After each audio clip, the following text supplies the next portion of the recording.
இந்த வீடியோவில் diabetes and tuberculosis பற்றி பார்க்கலாம். ஜெனரலாக டயபிட்டிஸ் இருந்தாலே இம்யூன் சிஸ்டம் வீக்காக இருக்கும். அதனால் டிபி வர்றதுக்கான ரிஸ்க்கும் ரொம்ப அதிகமாக இருக்கும். வந்தால் அதோட சிவியாரிட்டியும் ரொம்ப ரொம்ப அதிகமாக இருக்கும்.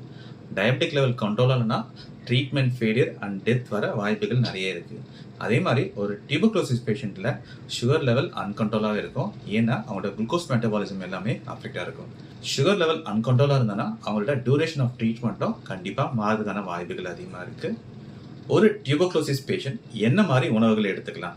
ஃபர்ஸ்ட் ப்ரிஃபர் பண்ணுறது ஹை லீன் ப்ரோட்டீன்.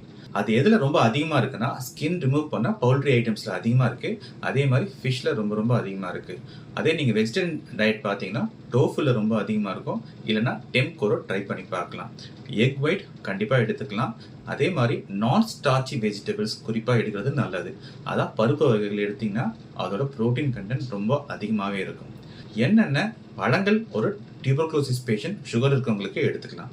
அவங்க ஆரஞ்சு எடுத்துக்கலாம், அவங்களுக்கு கிவி எடுத்துக்கலாம், பெரி ஐட்டம் எடுக்கலாம். இது எல்லாமே அவங்களோட இம்யூன் சிஸ்டமை ரொம்ப இம்ப்ரூவ் பண்ணும்.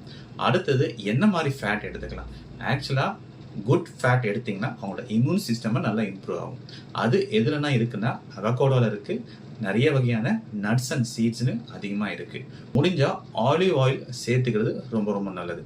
கண்டிப்பாக அவங்க அவாய்ட் பண்ண ஃபுட் எல்லாம் ப்ராசஸ் அண்ட் ரிஃபைன்ட் ஃபுட் கண்டிப்பாக அவாய்ட் பண்ணி ஆகணும். அதே மாதிரி ஹை கார்ப் இன்டேக், நிறைய குளுக்கோஸ் இருக்கிற உணவுகள் எல்லாமே அவாய்ட் பண்ணிங்கன்னா உங்களோட சுகர் லெவல் ரொம்ப ரொம்ப கண்ட்ரோலாக இருக்கும்.